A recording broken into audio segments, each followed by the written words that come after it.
Hello दोस्तों, कैसे हैं आप सभी। मैं आशा करता हूँ आप सब ठीक होंगे। दोस्तों, अगर आप भूत प्रेत से जुड़ी डरावनी कहानियाँ सुनना व देखना पसंद करते हैं तो आप हमारे इस चैनल को सब्सक्राइब कर लें और साथ ही बेल आइकन प्रेस कर लें। मैं आप सभी के लिए ऐसी रोमांचक और रहस्यमय डरावनी कहानियाँ लाता रहूँगा। तो चलिए दोस्तों, अब बिल्कुल भी देर न करते हुए मैं आप सभी को ले चलता हूँ हमारी आज की कहानी की तरफ। दोस्तों, आज जो मैं कहानी आपके साथ साझा करने जा रहा हूँ वो रमेश के साथ घटी कहानी है। रमेश गांव में रहने वाला एक युवा था जिसकी उम्र 22 से 23 साल की रही होगी।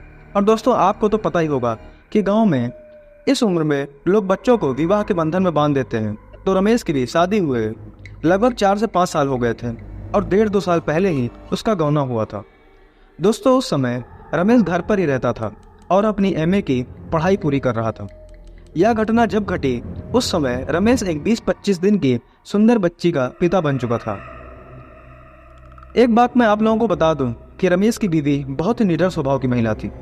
यह गुण बताना इसलिए आवश्यक है क्योंकि इस कहानी की शुरुआत में इसके बीवी की निडरता अहम भूमिका निभाने वाली है।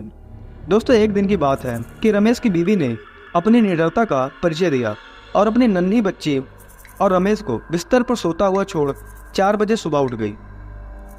दोस्तों, आजकल तो पखाना हर घर में बने हुए होते हैं, पर 10 से 12 साल पहले तक अधिकतर घरों की महिलाओं को नित्य क्रिया के लिए घर से बाहर ही जाना पड़ता था और घर की सब महिलाएं नहीं तो कम से कम 2 के साथ घर से बाहर निकलती थीं।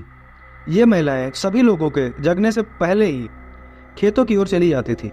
ऐसा नहीं था कि रमेश की बीवी पहली बार 4 बजे जगी थी, पर वह प्रतिदिन 4 बजे जगती थी, लेकिन इस बार उसने निडरता का परिचय दिया।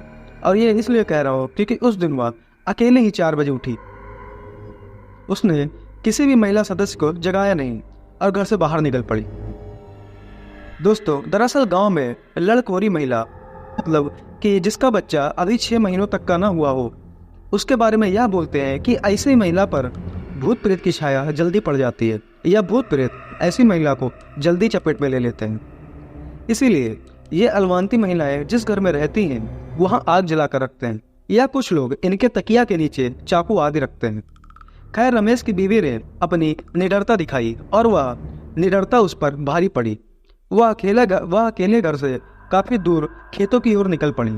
हुआ यह कि उसी समय गांव में रहने वाले एक पंडित जी के बेल के पेड़ पर रहने वाली चुड़ैल उधर घूम रही थी और न चाहते हुए भी उसने रमेश की बीवी पर अपना डेरा डाल लिया। हाँ, फर्क से इतना था कि वह पहले दूर दूर से ही रमेश की बीवी का पीछा करती रही, पर आखिरकार वह अपने आप को रोक नहीं पाई और ज्यों ही रमेश की बीवी घर पहुंची उस पर सवार हो गई। दोस्तों, रमेश भी लगभग 5 बजे जगा और भैंस आदि को चारा देने के लिए घर से बाहर चला गया। जब वह घर में वापस आया तो अपनी बीवी की हरकतों में बदलाव देखा। उसने देखा कि उसकी बच्ची रो रही है, पर उसकी बीवी आराम से पलंग पर बैठकर पैर पसारे हुए कुछ गुनगुना रही है। रमेश एक बार अपनी रोती हुई बच्ची को देखता तो दूसरी बार दांत बीजते हुए पलंग पर बेखौफ बैठी हुई अपनी बीवी को। उसको गुस्सा आया और उसने बच्ची को अपनी गोद में उठा लिया और अपनी बीवी पर गरजा, बच्ची रो रही है और तुम्हारे कान में जूं तक नहीं रेंग रही। पर अरे यह क्या, रमेश की बीवी ने तो रमेश के इस गुस्से को नजरअंदाज कर दी और अपने ही मस्ती में मस्त रही। दोस्तों, रमेश का गुस्सा अब और बढ़े इससे पहले रमेश की भाभी वहां आ गई और रमेश की गोदी में से बच्ची को लेते हुए उसे बाहर जाने के लिए कहा। पर रमेश का गुस्सा तो अब और भी बढ़ गया। उसे समझ में नहीं आ रहा था कि आज क्या हो रहा है। जो औरत अपने बड़ों के उस घर में आते ही पलंग पर से खड़ी हो जाती थी, वह बीवी आज उसके भाभी के आने के बाद भी पलंग पर आराम से बैठे मुस्कुराए जा रही है। खैर, रमेश तो कुछ नहीं समझा, पर उसकी भाभी को सब कुछ समझ में आ चुका था और वह हंसने लगी। रमेश को अपने भाभी का हंसना बहुत मूर्खतापूर्ण लगा और वह अपने भाभी से बोल पड़ा, अरे आपको क्या हुआ, ये उल्टी पुल्टी हरकतें कर रही है और आप हैं कि हंसे जा रही हैं। रमेश कितना कहते ही उसकी भाभी ने उसे मुस्कुराते हुए जबरदस्ती बाहर जाने के लिए कहा और यह भी कहा कि बाहर से दादाजी को बुला लाओ। भाभी कितना कहते ही कि दादाजी को बुला लाओ, रमेश सब समझ गया और वह बाहर न जाकर अपनी बीवी के पास ही पलंग पर बैठ गया। इतनी ही देर में रमेश के घर की सारी महिलाएं वहां इकट्ठा हो गई और अगल बगल के घरों के भी कुछ लोग वहां आ गए। गांव में इन सब बातों को फैलते देर नहीं लगती। और तो और अगर बात भूत प्रेत की हो तो और भी लोग मजे लेकर हवाई जहाज की रफ्तार से खबर फैलाते हैं। हाँ, तो मैं आपको बता दूं कि रमेश के कमरे में लगभग 10 से 12 मर्द औरतों का जमावड़ा हो चुका था और रमेश ने भी सबको मना कर दिया कि यह खबर खेतों की ओर दादाजी के कान तक नहीं पहुंचनी चाहिए। दरअसल वह अपने आप को लोगों की नज़र में बहुत बुद्धिमान और निडर साबित करना चाहता था। वह तनकर अपनी बीवी के सामने बैठ गया और अपनी बीवी से कुछ जानने के लिए प्रश्नों की बौछार शुरू कर दी। रमेश बोला, कौन हो तुम? रमेश की बीवी कुछ न बोली, केवल मुस्कुरा कर रह गई। रमेश ओझाओं की तरह फिर गुर्राया, मुझे ऐसा वैसा न समझ, मैं तुझको भस्म कर दूंगा। रमेश की बीवी फिर से मुस्कुराई, पर इस बार थोड़ा तन कर बोली, तुम चाहते क्या हो? बहुत सारे लोगों को वहां पाकर रमेश थोड़ा अकड़बाजी में बोला, तुम्हें पता नहीं कि मैं ब्राह्मण कुमार हूँ और ऊपर से बजरंग बली का भक्त भी। रमेश कितना कहते ही उसकी बीवी थोड़ा सा पका कर बोली, मैं पंडित जी के बेल के पेड़ पर रहने वाले चुड़ैल हूँ। अपने बीवी के मुख से इतना सुनते ही तो रमेश को और भी जोश आ गया। उसे लगने लगा कि अब मैं वास्तव में इस पर काबू पा लूंगा। वहाँ खड़े लोग कौतूहल पूर्वक रमेश और उसकी बीवी की बातों को सुन रहे थे और मन ही मन प्रसन्न हो रहे थे। उनका तो मनोरंजन चल रहा था। रमेश फिर बोला, अच्छा, पर तूने इसको पकड़ा क्यों? तुमको पता नहीं कि यह एक ब्राह्मण की बहू है और नियमित पूजा पाठ भी करती है।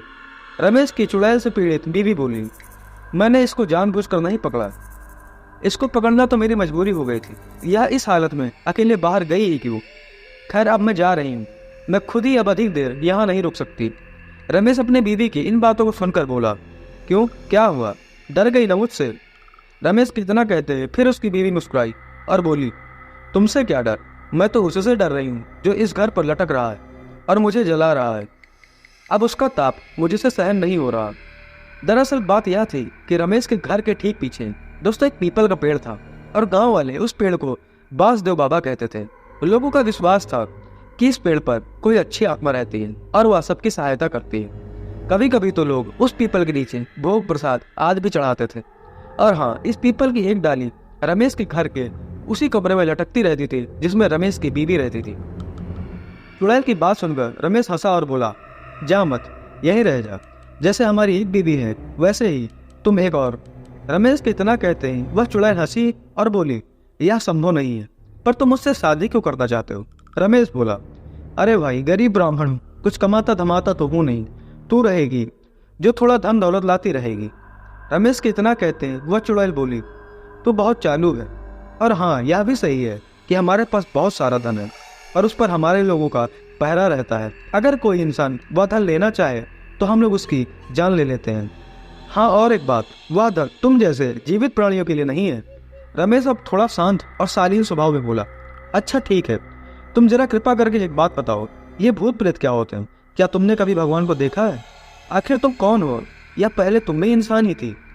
चुड़ैल भी थोड़ा शांत थी और शांत थे वहाँ मौजूद सभी लोग, क्योंकि सब लोग इस प्रश्नों का उत्तर जानना चाहते थे। चुड़ैल ने गहरी सांस भरी और बताना शुरू किया, भगवान क्या है मुझे नहीं मालूम, पर कुछ हमारे जैसी आत्माएं भी होती जिनसे हम लोग बहुत डरते हैं और उनसे दूर रहना ही पसंद करते हैं। हम लोग उनसे क्यों डरते हैं या तो मुझे नहीं पता। वैसे हम लोग पूजा पाठ करने वालों के पास भी भटकना पसंद नहीं करते और मंत्रों आदि से भी डरते हैं। रमेश ने फिर से पूछा, खैर ये बताओ कि तुम इससे पहले क्या थी? तुम्हारा घर कहाँ था? तुम चुड़ैल कैसे बनी? चुड़ैल ने रमेश की बातों को अनसुना करते हुए कहा, नहीं नहीं, अब मैं जा रही, अब और मैं यहाँ नहीं रुक सकती, वे आ रहे हैं। चुड़ैल के इतना कहते ही कोई तो कमरे में प्रवेश किया और रमेश को डांटा, रमेश, यह सब क्या हो रहा है? क्या मजाक बना कर रखा है? रमेश कुछ बोले इससे पहले क्या देखता है कि इसकी बीवी ने साड़ी का पल्लू झट से अपने सर पर रख लिया और हड़बड़ाकर पलंग पर से उतरकर नीचे बैठ गई और धीरे धीरे मेरी बेटी कहते हुए रमेश की भाभी की गोद से बच्ची को लेकर दूध पिलाने लगी। रमेश ने एक दृष्टि अपने दादाजी की ओर डाला और मन ही मन बुदबुदाया, आपको भी अभी आना था, सब खेल बिगाड़ दिया, आधे घंटे बाद आते तो क्या बिगड़ जाता। पर दोस्तों, उसके बाद उस चुड़ैल ने कभी भी रमेश की पत्नी को परेशान नहीं किया और वह अब पहले की तरह अपना सामान्य जीवन जी रही।